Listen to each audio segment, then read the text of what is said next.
Also ich habe schon kritische Blicke bekommen, weil wir sind schon 5 Minuten über der Zeit. Und wenn man sich schon den Österreicher einlädt, dann muss man doch auch irgendwie pünktlich sein, oder? Guten Morgen. Also ich weiß, es ist schon Nachmittag, aber für die Bar- und Spirituosengemeinschaft darf man doch wohl um 1 noch schönen guten Morgen sagen. Schön, dass ihr alle da seid.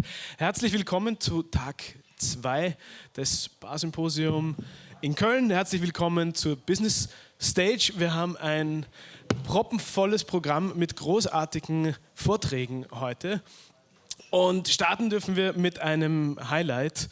Wir haben einen jungen Mann bei uns, der uns über Drinks und Kunst erzählen wird, der uns mit auf eine Reise nehmen wird in der nächsten Stunde und ein bisschen über seinen Werdegang erzählen wird über seine Inspiration, seine Herangehensweise und wie für ihn die Welt der Drinks, die Welt der Kunst, der Architektur zusammenfinden und wie das alles Sinn macht, das erzählt er euch jetzt gleich. Präsentiert wird der erste Vortrag von SIP, der Hospitality-Plattform von Perond Ricard. Share, Inspire, Pioneer. Genau das wollen wir heute machen hier an der Businessbühne und den Auftakt macht kein geringerer als Remy Savage. Remy, it's a privilege and a pleasure to have you here with us. I just said, a wonderful opening to day 2, an absolute highlight to learn from your journey, from your experience, and drink more art. That's all I can say, and I would like to hand over the microphone to you. Welcome you to the stage, and again, many, many thanks for joining us today. Welcome to Remy Savage.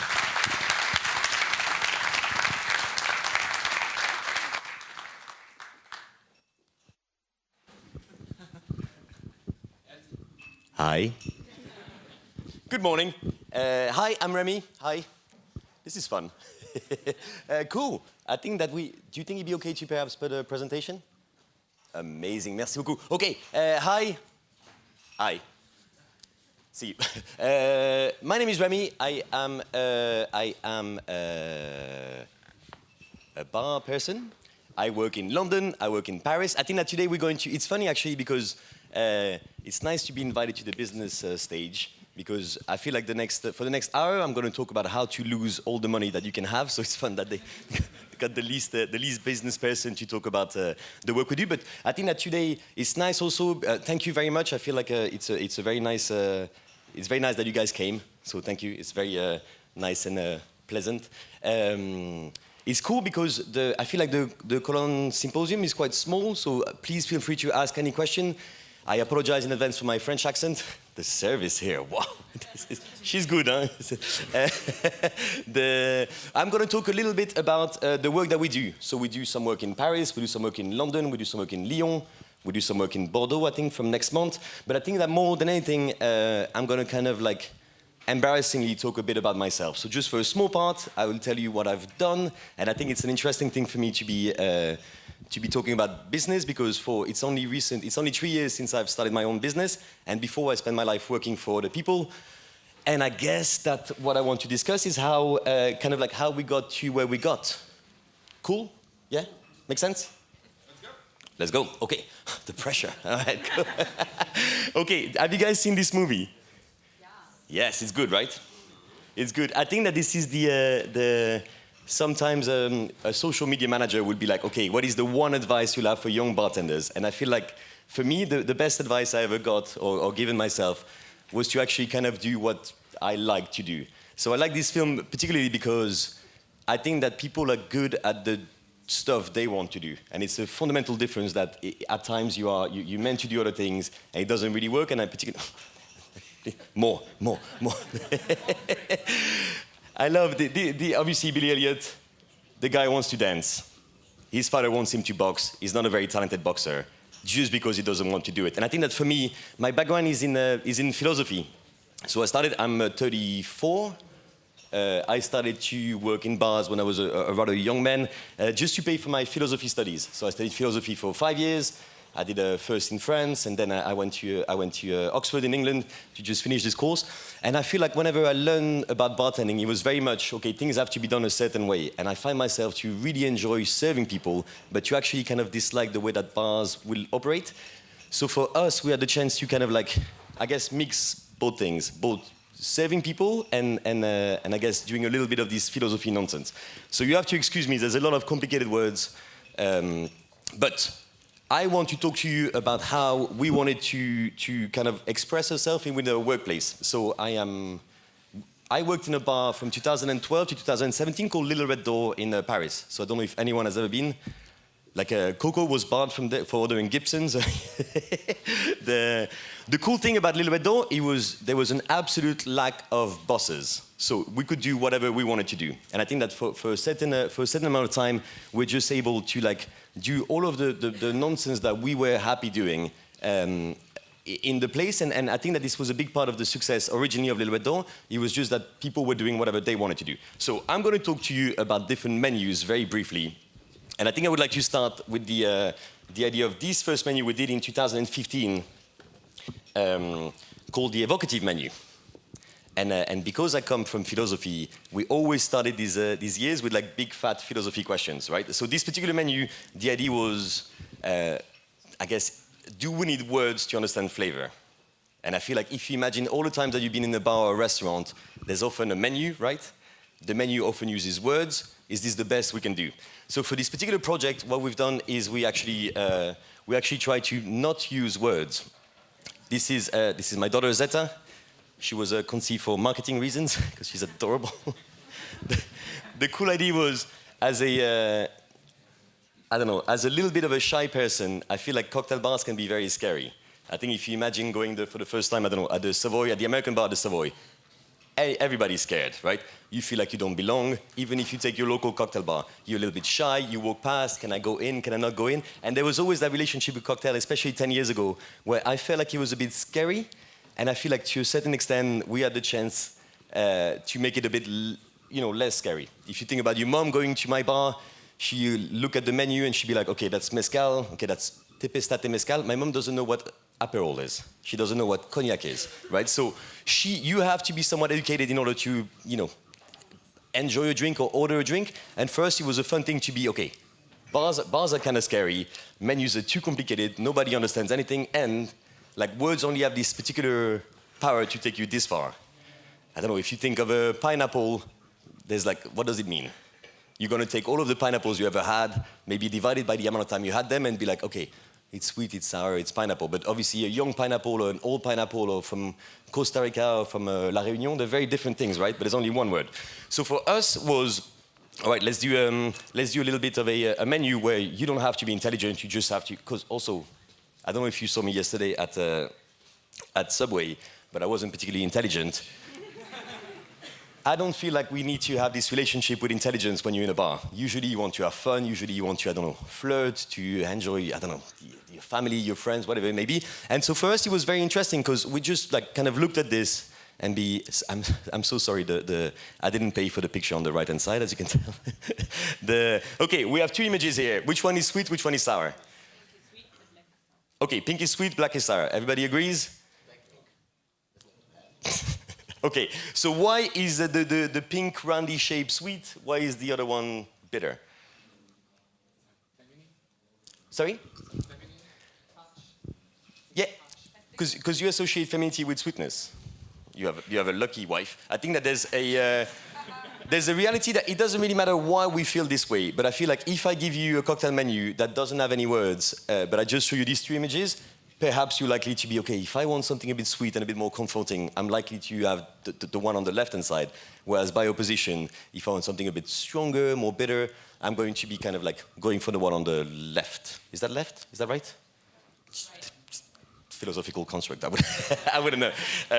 So the cool thing that we've done with this particular menu is to actually, excusez-moi, we've asked from 11 different artists to blind taste drinks and kind of like do something. So the fun thing was not to get, I made a cocktail with celery, please can you paint celery? The fun thing was to actually get people that have no understanding of what drinks are to taste something and just do whatever they wanted. So, I don't know. This guy is called Jeremy. He's like a glass artist. He tasted a drink and he made this. Now, if you come to Libre all the time, you'll be given this menu. Maybe this is something that you perhaps would relate to, right? And if this is what you want, amazing, you can have it. If you dislike it, I'm going to drink it. It's not an issue. And the fun thing was, it was around the time where my daughter was born, and we were like, fuck, like bars are a bit scary. How can we make it a bit more like silly?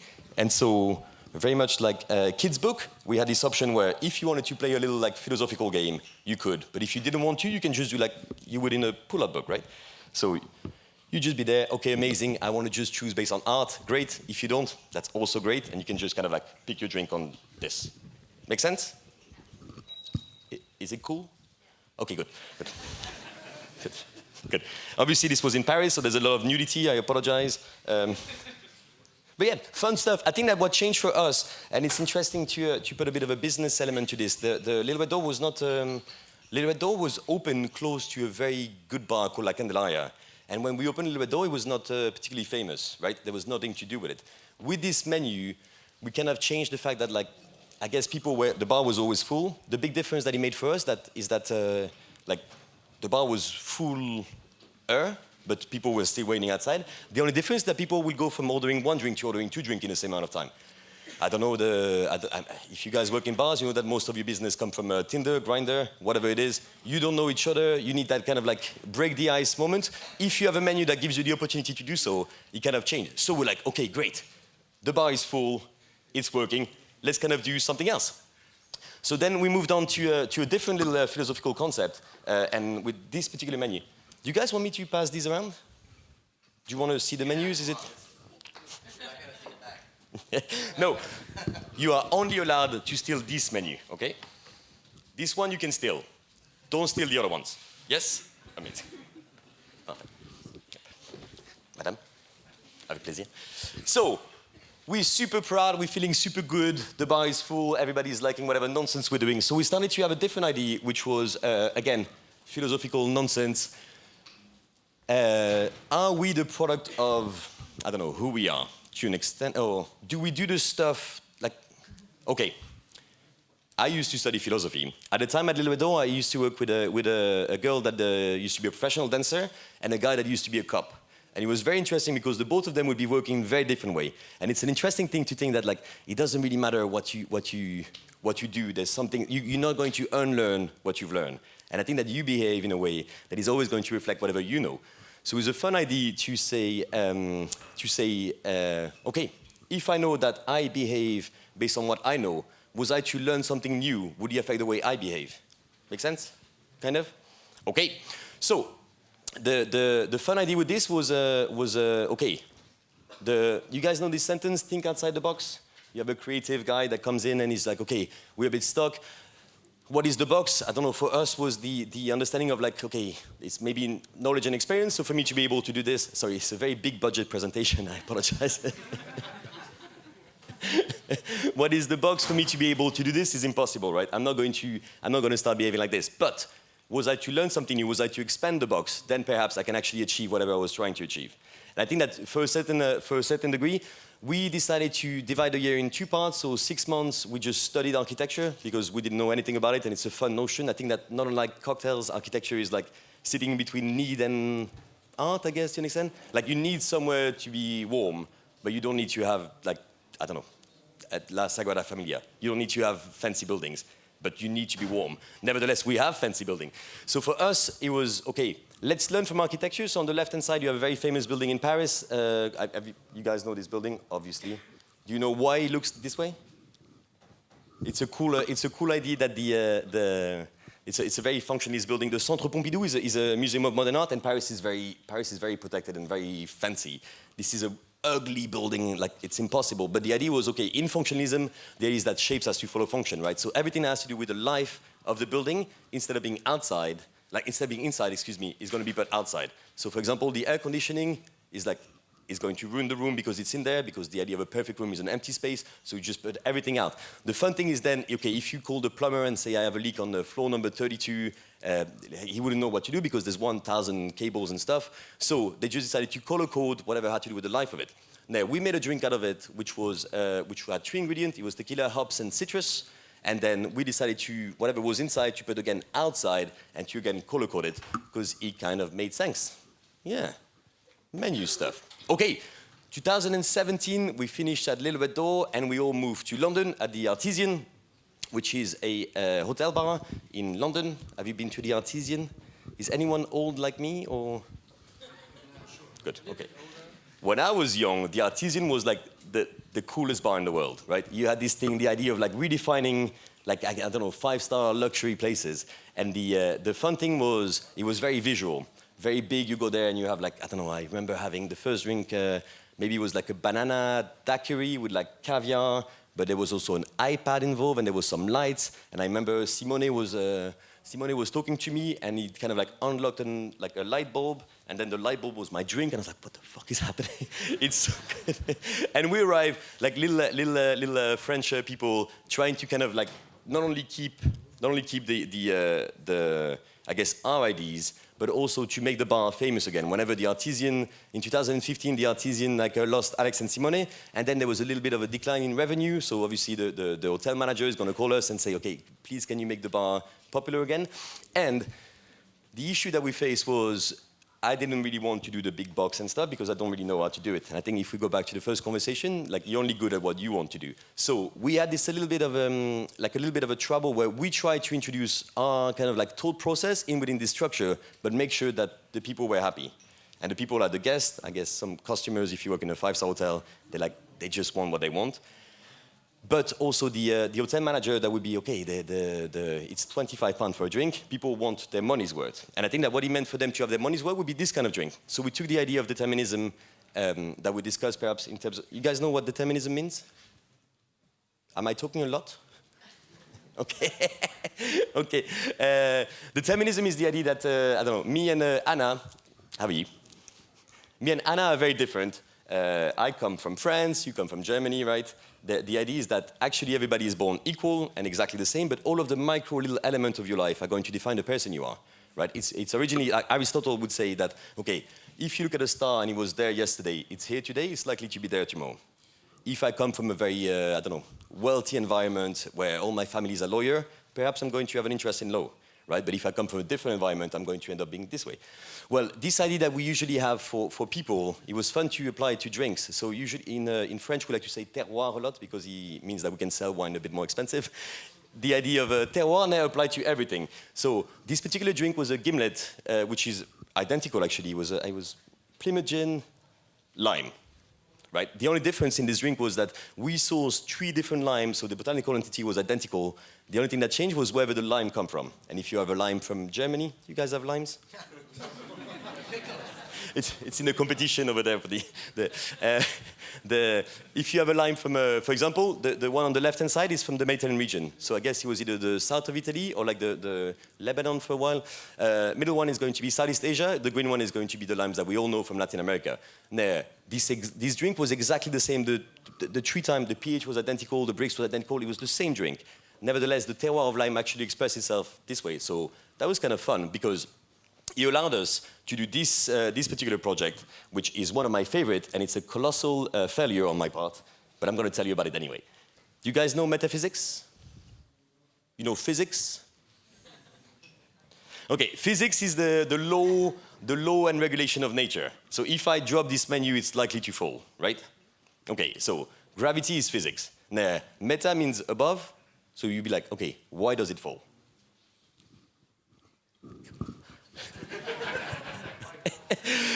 I really like this idea because for me it was an interesting thing to say, to put these two concepts in opposition, where you have something that you don't really, it's obviously very personal, it's obviously very kind of intense and very ultimate, I guess. Metaphysics by essence, it's a very fundamental science.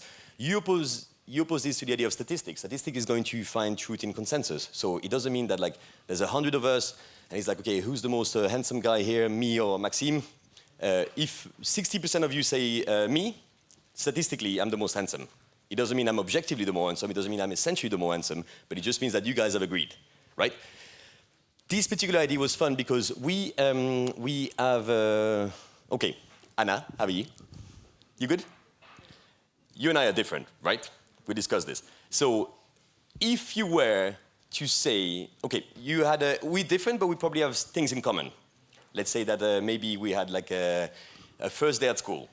Maybe like the both of us had I don't know, a heart broken for the first time. Maybe we like, I don't know, ride a bicycle for the first time. All of these particular things. Now, if you were, for the sake of conversation, to associate flavor with your first day at school, and if I was to do this, and if all of us were to do this, are they likely to be the same? Yes, no? No? Well, we didn't know, so we just asked. It's actually a fun thing because we did a survey out of 500 people to just tell us, okay, you have to associate 5 flavors with a particular moment that we all have, and then just we will make a drink out of it. So we had a drink being being called the moment you turn 18. I asked all of us, what did it taste like when we turn 18? And this is what people reply. Beer, tequila, smoke, sambuca, and tomatoes, right?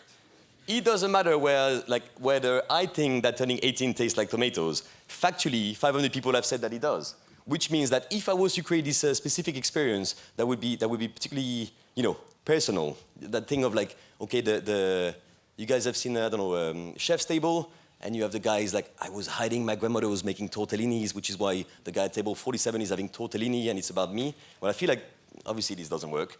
The cool thing is that, in fact, we can create a large-scale personal experience by using statistics in order to express this particular idea. Does that make sense? Kind of? Cool. She's so great. Okay, there was a drink called the moment you took your first steps. So, for the sake of conversation, like, what do you guys think that, like, if you order a drink that says the moment I take my first steps, like, I don't know, 1-year-old, 2-year-old, what are the things that, what flavors would you give me? Banana, okay, it's funny, banana is top 5. Anything else? Milk. Milk is number 1 answer. Out of 5 flavors, everybody says milk. So it's fun, it just means that all of us agree that, despite the fact that we are different, in fact, I can create a large-scale personal experience for all of us just by asking, right? Maybe? Maybe, okay. I will give this to you. Please, but if you want to pass it around. Don't steal it.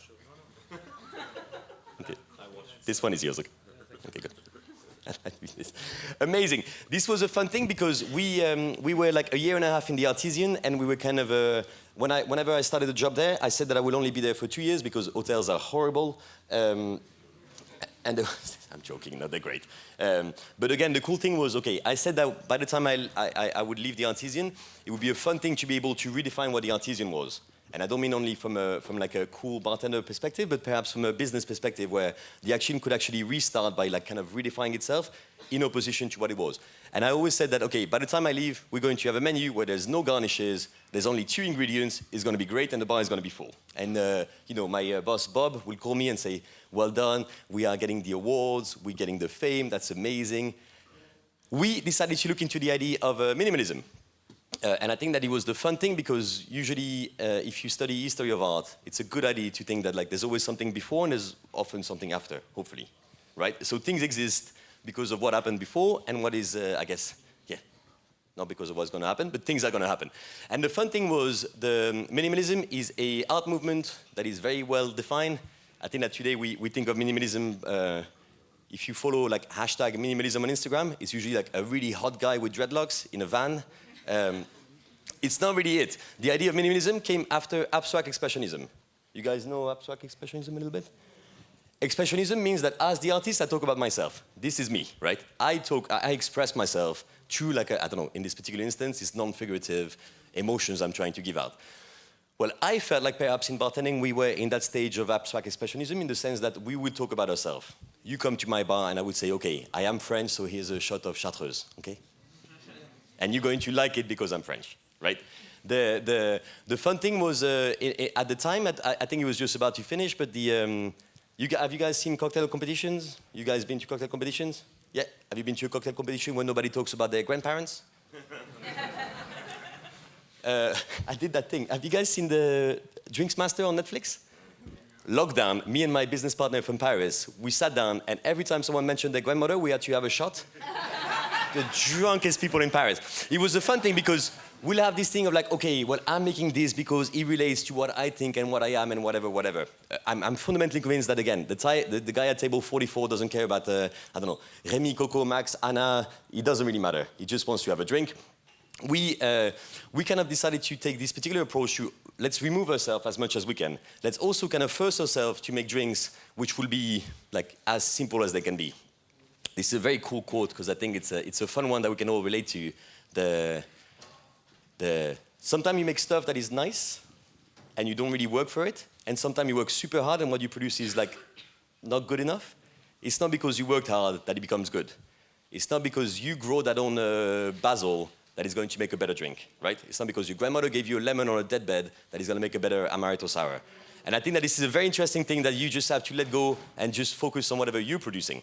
Now, we're doing this. The artisan is still like on that thing where people will come to the bar and they like, some guests will just want to take a picture of like the elephant or the pineapple or the box and the iPad and the smoke and all the cool stuff.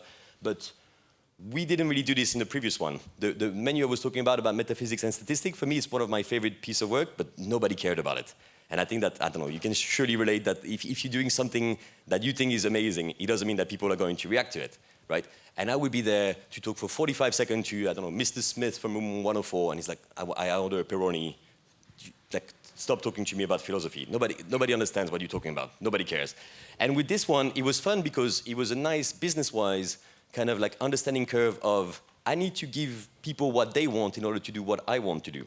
And so for this, if you think about it, it was 22 drinks with only 2 ingredients, right? So half the menu would have no fancy rotavab, distillation, anything. You just find the best vermouth, the best eau de vie. You put them together. There's no garnish. There's like, you're allowed to use ice, I guess, to an extent. And the other half of the menu, you're allowed to extract stuff, right? You can distill, you can centrifuge, you can do whatever you want.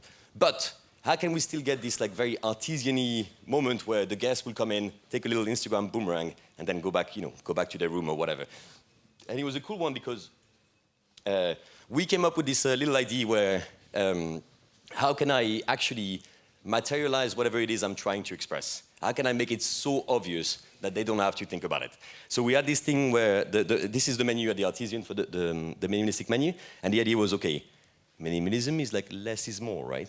This is the way people would understand it. So how can I have something where I say, okay, we made 22 drinks, there's only 2 ingredients, and the idea is to just showcase like how less can become more, and then you have that thing, it evolves from like, I guess, 3D to 4D or 2D to 3D, I don't really understand this. But the idea was fun because you'll do this thing, and then people will be, okay, very cool, I get it. It was like, it was less, it is now more, amazing. The drinks are written down there, and to an extent, they get their little boomerang. Would you like this? Don't break it. You should pass it around. The cool thing was that for us, it was amazing because my managing director at the time, Bob, was super happy with it because he understood it. He didn't really care about what we wanted to do, but he felt like the guests could relate to it. It was kind of a simple idea that like all of the drinks would be written down there. People would get their little Instagram moment. Amazing. Does that make sense? Fun. So then we learn that if you make things obvious, people are going to like it. This was kind of like the first part of the thing I wanted to talk to you about, which was like whenever it was working for other people. Any questions? No? Amazing. Am I talking too fast? Is my accent like super annoying or? It's kind of is it nice? It's really nice. Allez, super. Ok, en français maintenant. Okay. Whenever we had this moment where, so after the Artisan we're there and we're like, okay, like obviously we want to open a bar. It's every young bartender's dream. We want to open a bar. The kind of like, what was the right way of doing it? I'm not particularly good at making cocktails. I don't think I'm particularly good. I don't believe to be particularly good at anything. The only thing that I'm good at is to be, or I think the thing I'm trying to be good at is to be conceptually coherent. I'm trying to just do one thing and be the most obvious person when it comes to it. Which is why I really like this painting. Do you guys know this painting? It's called the School of Athens. And it's the fun thing that all of the philosophers of ancient Greece are over there. You see that in the middle, you have Aristotle and Plato, they kind of hanging out, right? The guy on the steps is Diogenes. Diogenes hates everything and hates everyone. You have Socrates on the left-hand side, annoying everyone. The cool idea in ancient philosophy is that there's like 5 topics. Love, God, morals, politics. Everybody has only 5 topics of conversation and everybody disagrees. And it's amazing that for us was, okay, if I want to open a bar, what is the best bar I can do? And I think that it was a good moment for us to be, actually, it doesn't matter that today I like Aristotle and tomorrow I like Plato. It's like, I open a bar, I'll just do like a bar following this particular concept. And 100%, we're trying to be, I guess, conceptually coherent or conceptually adequate when it comes to one particular idea. Oh, sorry, this is just me having fun with my presentation. Somebody told me once that it looks like they're playing invisible basketball.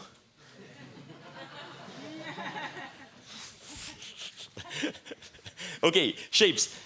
After the minimalistic menu, we understood that people were kind of like interested in art, but the way that we communicate about art is oftentimes, annoying or a little bit like intimidating, the same way that perhaps cocktail bars can be. But it's kind of scary when you learn about art, right? You have this guy wearing like a tweed. He's got the little kind of leather patches, and he's going to tell you, okay, art is like this, and it should be like that. Well, we realize that people want to talk about art, but it doesn't have to be complicated. We can actually create bars that are going to be so obvious in what they're trying to discuss that they actually, when you come to the bar, hopefully we don't talk to you about the Bauhaus. Today I'm going to talk to you about the Bauhaus, but if you come to anyone has been to any of our venues? You've been to Shapes? Was it adequate? Sexy. It was sexy. The flirting is too hard for everybody else in the tension you and I are creating. Okay, what is the Bauhaus? It's a French art school. Obviously, in Germany, you're privileged because you have you know about the Bauhaus, right? It's the coolest moment in art history. In between the two wars in Germany, and 1919, the Bauhaus opens, and the idea is like the unification of the arts. We take everything and we're going to try and redefine for a better tomorrow the idea of what is pretty. And we're going to do this with all of the tools that we have. So it means that the goal is to create the perfect city, to create the perfect tomorrow. So if you look at the Bauhaus, this is the curriculum from the time. The idea is, it's opened by an architect called Walter Gropius. And the idea is, okay, we want to build the perfect city. If I have to build the perfect city, I need to build the perfect building, right? If I need to build the perfect building, I need to, build the perfect wall. And, to do a perfect wall, I need to understand materials. And this really simple idea would start with, colors and shapes, like you would as a kid. So you have grown up learning about what's a triangle, what is yellow, and then eventually, you will specify yourself in, or you will specialize yourself, learn about textiles, wood, whatever it is, but you have to choose what you're doing in order to build this perfect city. Well, for us, it's a fun idea that, again, we just want to be coherent. Sorry, the name of the bar. It's a long story. Okay, I won't bore you about this. Again, the way that we could perhaps express this, it has to do with every single detail of the experience. The design. We're lucky because we got an old kebab shop that is open until 5 in the morning. I think that 2026. We will be open 24 hours 7, so it's a fun, cool idea that what is the function of a bar is, to serve drinks, so it's very functional. The idea was, okay, we look the way we do, and there's a reason why we look the way we do. There's a reason why we make the drinks we make. It doesn't mean they're the best drink, it just means that they are coherent, right? So we wear these particular uniforms because the guy on the left-hand side is a teacher of the bar, a guy called Laszlo Morginaj, amazing Hungarian, painter, artist, whatever. He used to walk around with this ID, then we have to walk around with this ID.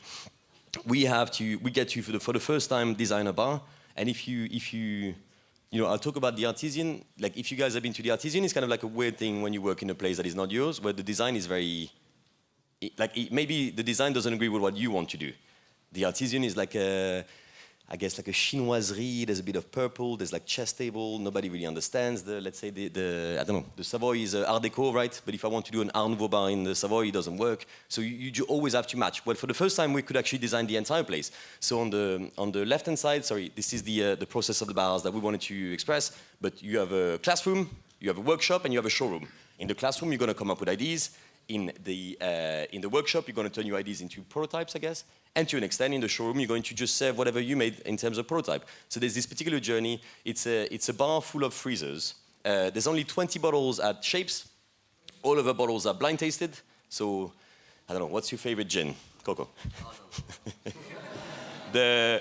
The cool idea was, okay, we only have one vodka. We have one rum. We have one vermouth. But we want it to be coherent and we want it to be functional. So what is my favorite vodka? Well, I don't really know. What is my guest's favorite vodka? Well, I don't really know. So all of our spirits are chosen through blind tasting. So we'll call all of you guys, we're trying 10 different vodkas, and you tell me which one you prefer. We're trying 55 different agaves. Arjuna did the agave tasting a couple of months ago. She was the drunkest person in London.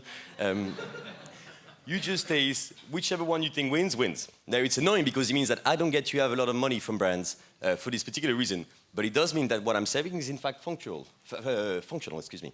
It's also very good for like stock take because you only have 20 bottles. We have 6 house drinks, 6 classics.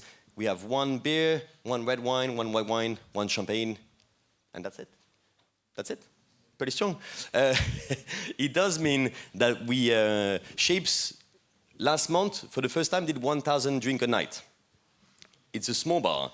But the standards at Shapes are they're quite severe in terms of if you work in hotels, you know you have to learn your Forbes standards. It means that if you're ordering a mixed drink, you have 4 minutes to get your drink. At Shapes, the standard are 45 seconds to 1 minute. So if all of us come in, if you order drinks, you should be serving 45 seconds. Now, this does allow us to not only be efficient, not only be, I guess, good business-wise, revenue friendly, I guess. But it also means that we had to kind of like think of the entire aesthetics of the bar and the entire aesthetics of the drink, mostly in terms of prep. So we have now a little factory, which we're opening to people. But again, this is a cool thing that we can make 1,000 drink with 4 or 5 employees easily, and everybody should be happy because the drinks are already made.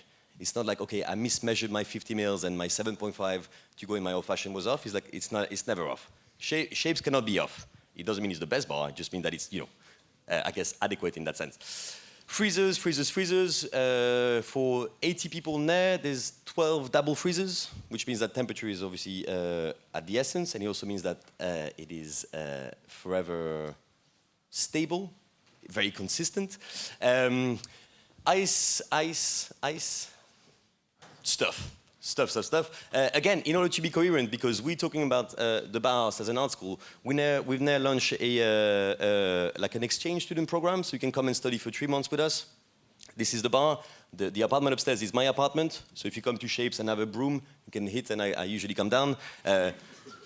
Upstairs, we have a dorm where we have our interns that come in. The interns are paid, which is quite nice, and it's nice. You can come and study for 3 months. You have this particular course that we're designing at the moment in order to understand what is the Bauhaus, what is drink, and I think the idea is, again, how do you build a perfectly strong but at least a good drink? That's the warehouse, that's my business partner Paul, he's very handsome, we don't talk about him, we're all jealous, that's okay. And yeah, cool. This is fun. Did someone add this slice? Okay, so let's explore idea of pineapple. What do I mean? Okay, Anna, can you please describe a pineapple to me?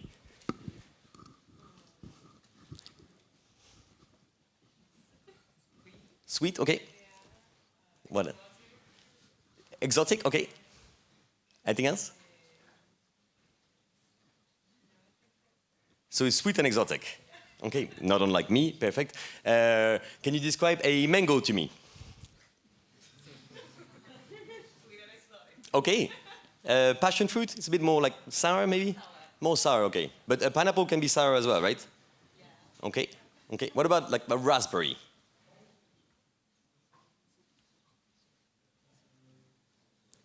Acidic, I guess, a little bit like tart, but a bit sweeter. Is there a bit sweeter? Well, everything is sweet and sour, right? The fun idea, and this comes from the Bauhaus, and it's nice because we will have all of these like little side quests that allows us to kind of do a bit of research. Everything is a bit sweet, everything is a bit sour, everything is a bit salty, everything is a little bit, I don't know, umami to an extent. I think it's a matter of proportion. We are trying to redefine this idea of how we talk about, I think how we talk about the things we taste. And it's a very unfair thing, the way that we've been educated, where we think that whatever we try has to be like, okay, it's sweet and sour. I think it's an old, like, what's the difference between a lime and a lemon? But you're not allowed to say, like, sour. What's the factual difference? Different fruit, but I mean, like, if you were to taste it, okay, you blind taste a lime and a lemon. Oh, maybe the lime is more sour. Yeah, but also, pardon? Certainly, but I think that there's the fun thing that there is all of these things that maybe we'll call this for the sake of conversation, we're going to call taste. Sweet, sour, bitter, alcohol, whatever it is. And then there's all of the, like, I don't know, you call them like organoleptic compounds, right? Volatile organic compounds. All of these little molecules that actually makes the aroma of stuff. So if you try a non-alcoholic spirit, right, it is not sweet, but whatever you taste is going to have all of these different aromas, right? It doesn't mean that it has the structure of sweetness or the structure of bitterness or the structure of sour. Nevertheless, you can actually play with these very simple ideas. This is Zeta, age 6, working for free, as she should. Zeta is good because she's in a school. Apparently she has to. And the school allows me to do a lot of classes for kids. And it's a very interesting thing to talk to kids because they're a bit better than we are when it comes to the way that we'll define stuff.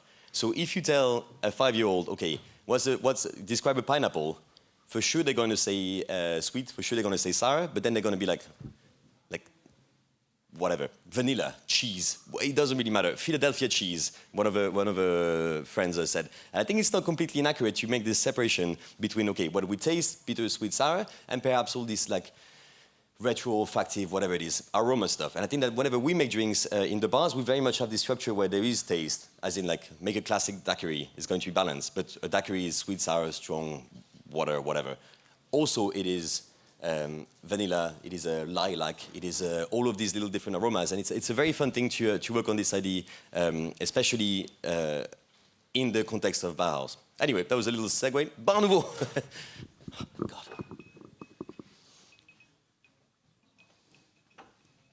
Hi. Bar Nouveau. I think if we go back to this idea that, like, again, no bar is perfect, but it's more like, you know, stick to an idea. This is a different art movement. You guys are familiar with Art Nouveau, I'm sure. What is Art Nouveau?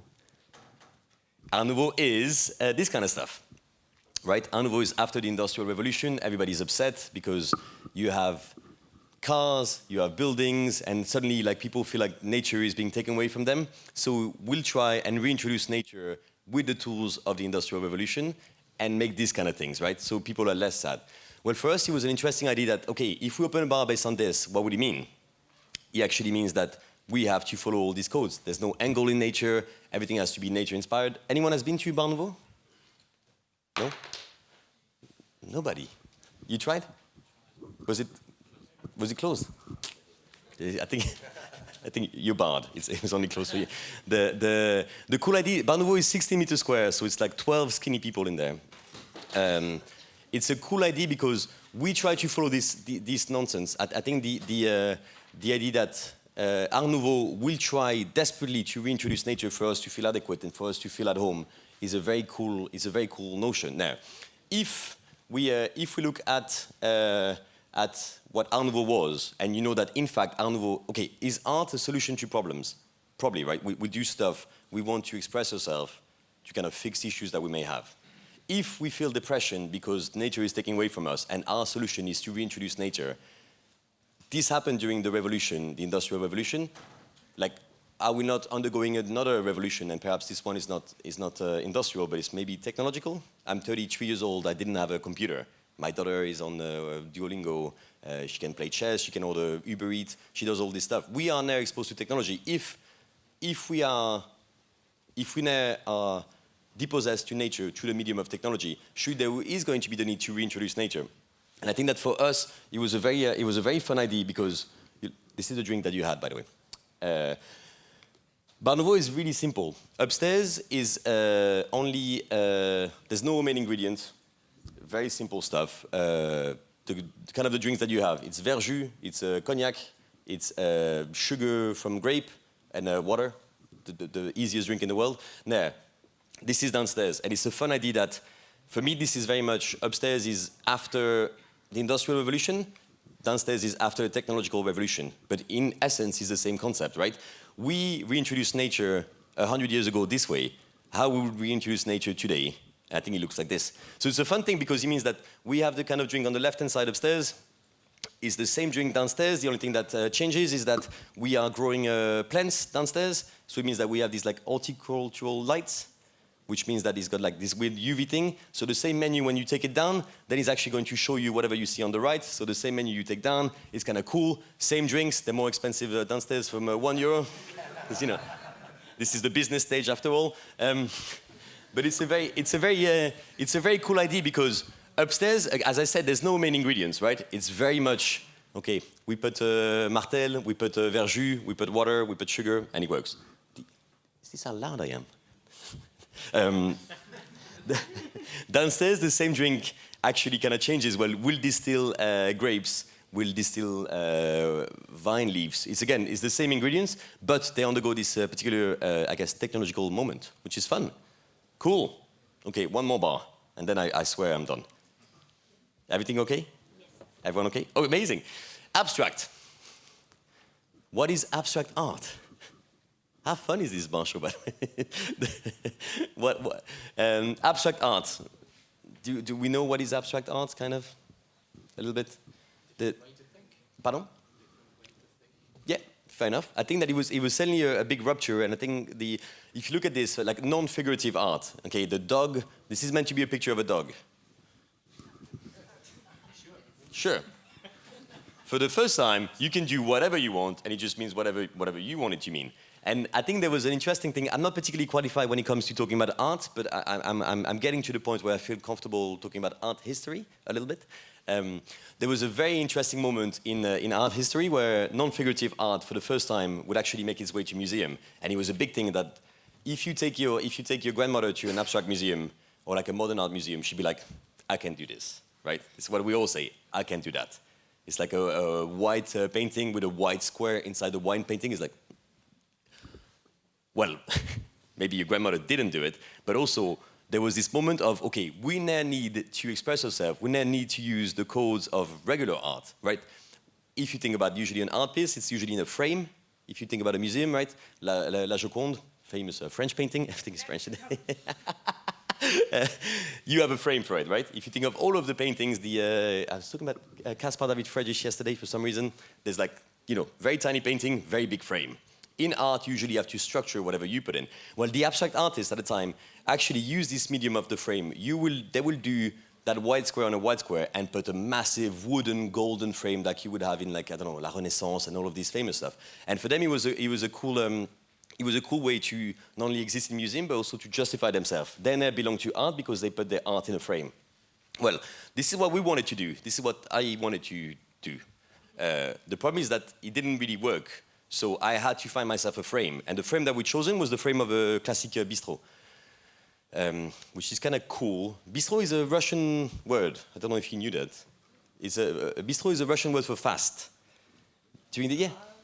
So you have, like, at the time, you had these Russian soldiers in Paris, and the officer will come in and be like, bistro, bistro, bistro, fast, fast, fast. You drink and you go back to war. Well, this was a cool idea because we really much want to do this weird nonsense, but nobody gets it, so I have to find this frame, this particular structure. So abstract is quite simple. We don't use any products. Everything is distilled, so there's no, spirits, there's no anything. But it's like, we bring kind of back the idea of, what's a lemon, what's a raspberry, what's a pineapple, and then it's like, find the best lemon you can, extract the way you can, but obviously do this in a structure that people will get. So you'll have this kind of drinks where, I don't know, on the left-hand side is a picon bière. Do you guys know picon? You guys know bière? Good. You put them together, very classic French drink. The fun thing is that we'll have a distillate of passion fruit. On the right-hand side, you're going to have like a moresque, which is usually pastis and orgeat, right? But in this particular instance, we make our own distillate of. And I think it's a very cool idea because, again, the way for me to do this, like, I have to sell it this way, and it's a very fun idea. Yeah, cool. I've spoken a lot.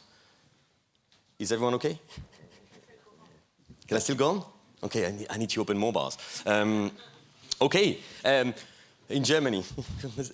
Let's do it. So yeah, monochromes. This is a project that we're doing where, again, at Abstract, everything is mono-ingredient distillate, so it's vacuum distilled ingredient. And it's again, nice and easy because we managed to do this stuff because it's through the medium of bistro. I think that we're opening an Abstract in Paris.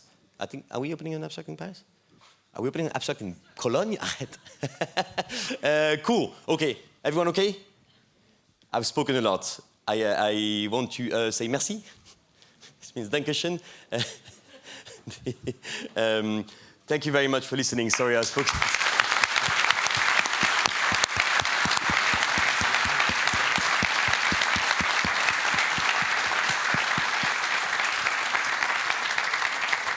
Bravo, bravo. Rémi, merci beaucoup. Avec plaisir. very inspiring, and what a kickstart to our second day here at the business stage. I would love to use the opportunity, Remy, to give our audience the chance to ask questions. I'm sure there's plenty. So an alle, wenn ihr Fragen an Remy Savage habt, bitte, jetzt ist die Gelegenheit. Wir haben noch ein paar Minuten für Q&A. Ich freue mich auf eure Gedanken und Fragen. Oh, jetzt aber. I am married.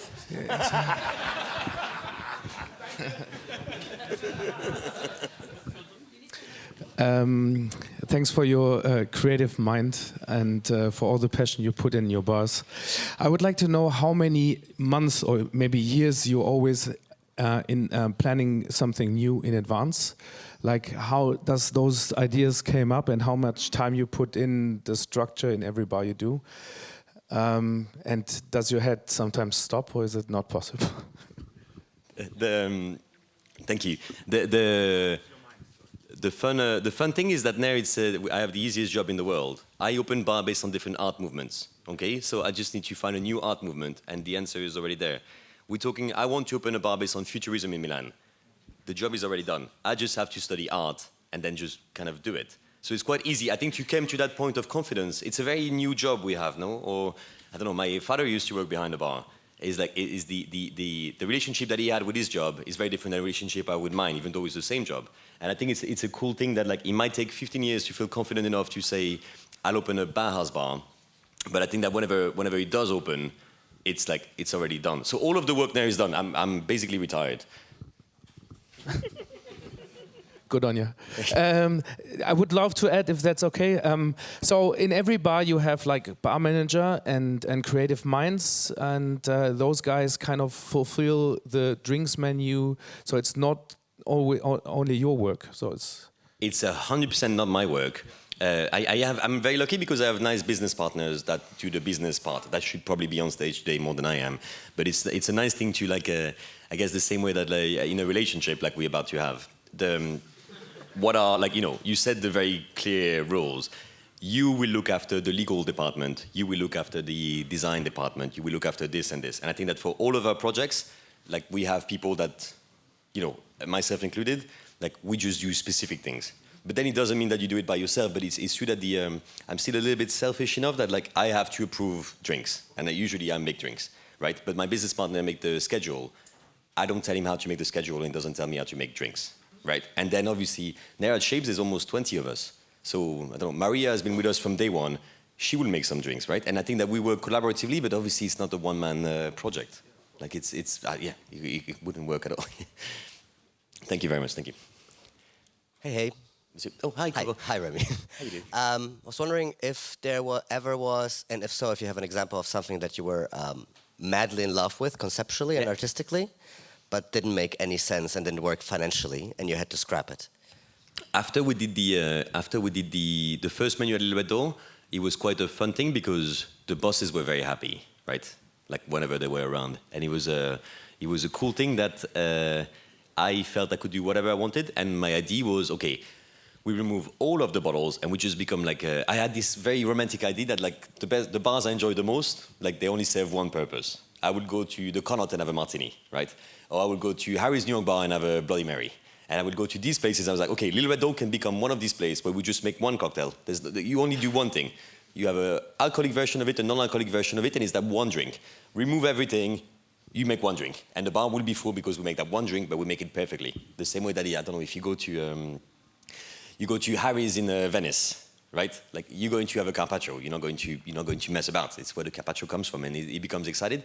Excuse me. For me, this was a very good idea, but everybody hated it.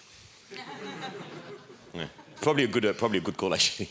But it's nice because we'll have all of these really nonsensical ideas, and it's whenever you work with creative people, like you just end up saying, it's nice to have a bit of a guard, somebody that's just say like, shut up eventually, like arrête, you know, like put a bit of a cap on it. So yeah, there's a handful of these examples where I thought it would be great and it wasn't great, and then you just like adjust. I think that the menu I talked about this statistic metaphysics stuff, everybody hated it. I thought it was the coolest thing I've ever done. Everybody hated it. And, you know, I guess you learn and you understand that it's not only about you, but I guess about the other people. Yeah, thank you very much. Thank you. Yeah, a bit of a two-parter, my question. So, Of course. Hi, Remy. With all that creativity through the many years that you do it, do you sometimes have the feeling that you do these concepts more for yourself than for the guests? Yeah. And sort of, do you see a difference in pickup and understanding between, for example, a hotel bar and your independent bars? So much. I think it's the biggest gift that we can. I think the nicest thing you can do for your guest is to kind of like do what you want to do, or do it. Like, it's an extraordinarily selfish project. Like I don't know if you guys know, but whenever you open a bar, you don't make money. So it's not a financial pursuit. It's a very selfish, egotistical desire that I have to do these things. And I think to an extent, it's a very nice thing that I don't know. I feel like if I was to walk into Bar Maxime, like I would love for you to just allow yourself to do whatever you want to do. So for sure it's selfish in the process. And I think that whenever for me, hotels and other bars were the same. It's just that you have to answer to other people. I think that today the people I have to answer to are, like, again, my daughter, my wife, my business partners, and like the rest is all okay. So I'm lucky enough to be selfish, and I think that being selfish in this particular process is the best thing you can do for others, because otherwise you compromise, right? And if you start to compromise, what's going to work? Today I open a Latin American bar, and I make pisco sours, ceviche, and tacos. Like, this is how you get rich, right? You do something that everybody wants, but it'd be really sad if the world is just full of like taco places, because they're only going to last for 10 years, and then whatever is the next trend is going to come in. Like sushi place 20 years ago. I don't know. I think that is a nice thing to be said, that we're all a little bit different and we all have something to say. And I feel like the medium of a bar to express yourself is a good platform. Does that answer your question a bit? Or? Yeah. I was just, because obviously doing a lot of work in hotels and then also in independent bars, I remember the first day we launched in the American bar the menu, and the first drink ordered, or the first question was, do you have a lychee martini? Yeah. Sure. It's sort of that feeling, as you're like, I just put 8 months of time into this. You make such a great lychee martini, to be honest. So you had a question over there, or did? Yeah, sure. Thank you for sharing these insights with your process. You talked a lot about coherence and being obvious and intentional about things, but also about relying on your team and having great business partners. How do you align them around the vision so that everything they do in your name or in the concept actually comes out aligned and coherent? It's very hard at times. I think it's just a matter of convincing, right? So, like, I think I have a fun example where this is what I wanted to call my bar. I wanted it to be a yellow triangle, a red square, and a blue circle. My business partner said, this is not the name of a bar. People need to find us on Google, was a big thing that people would say, right?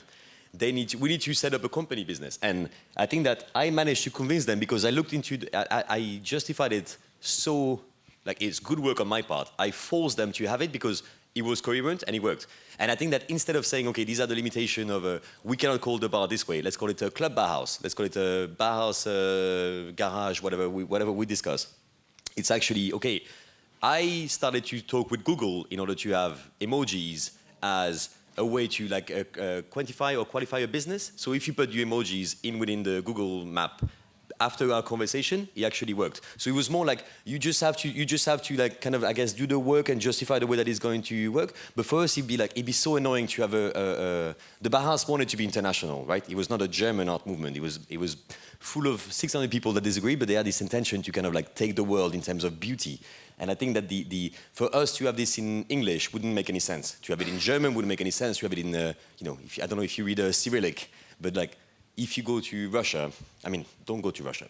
If you go to Japan, right, and you see a place and you have like these I don't know, in kanji, I don't know what it means, but everybody know what a triangle is. Everybody know what a square is. Everybody know what yellow, red, and blue are. And I think that it was a good way to work. So the justification really works in the.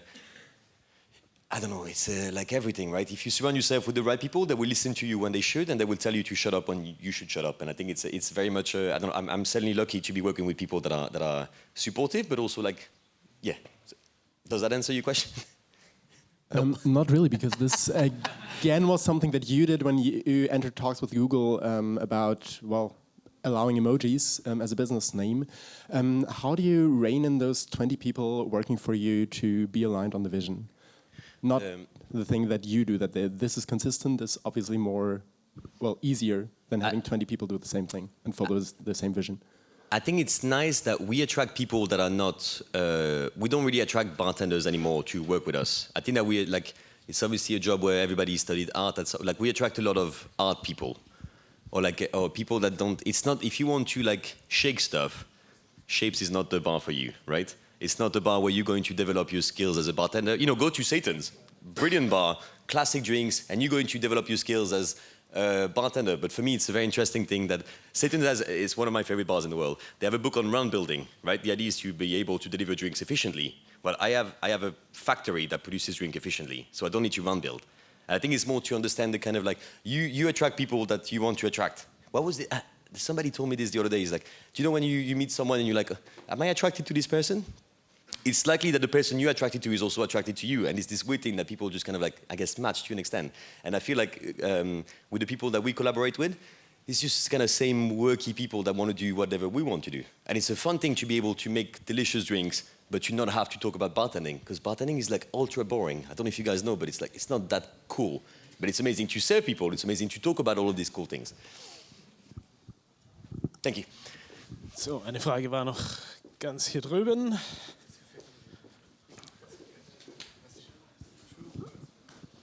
So at one point you talked about philosophy and art and all of those very interesting things, and there was a slide and it said, I believe, that it's not about the work, it's about the piece.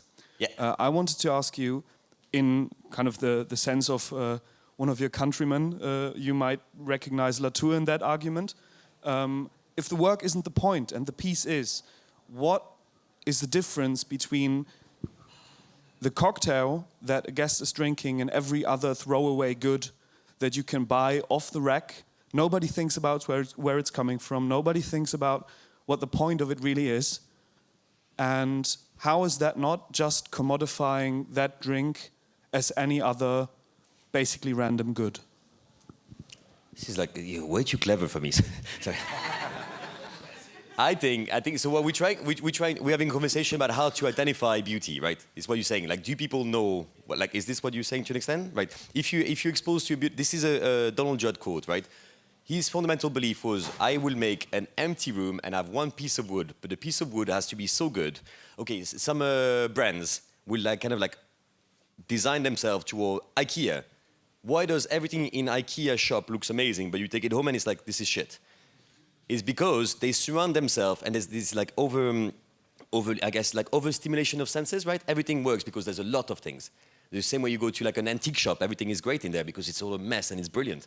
And I think that you take one piece out and it doesn't work. Well, the entire process here, I guess, is the opposite of things have to resonate by themselves, and it doesn't really matter if somebody is able to identify or not whether it echoes. And I think it goes back to Maxim's question, is like, it's okay to be selfish because it's, again, the nicest gift you can give to people. If what you produce, you believe is to be of objective beauty, I think it actually kind of doesn't matter whether, if your bar is full, and I'm saying this because I'm very lucky, my bars are very full. So it's a very, like I have this unfair thing that is like, people seem to be liking it. But at the same time, we also have this reality that, you know, when you open until 5 in the morning, is the best business plan. Is you don't actually have to be good, you just have to be open. Like, so I think that to an extent, what we produce, it actually doesn't matter whether people will realize that it's good, because I think that selfishly we're trying to do good, and objectively people are drinking it. Does that answer your question a bit? Or? Yeah, so the difference between what I was asking and what you just said is that we, with work you don't mean, if I understand you correctly, the amount of work we put into the product. It's not work as in not showing through the drink, that it was made. Yes, okay. For sure work hard. But I think I mean this more in the context of like making cocktails. We had this, I used to work with this guy that is still at the Artisan called Christian. And Christian made the most annoyingly delicious drink. It was 2 ingredients, it was rum and sake. No main ingredient, nothing. And he just put them together and was like, fuck you, that is so good. And like, he's done nothing for it. It was literally like, you know, you grab 2 things and you're like, done. And then another guy that is a very talented bartender worked for 6 months in order to make one drink, and it wasn't good enough. I think is that very kind of unfair thing of the things that things exist in essence. Beauty is not a construct that we get to agree or disagree on. It's subjective, and something that is touching is always going to be touching. And then, again, it doesn't really matter how hard you work for it. It's like just things are good or not good. Thank you. Thank you.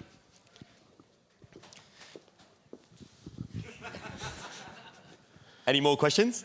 Questions?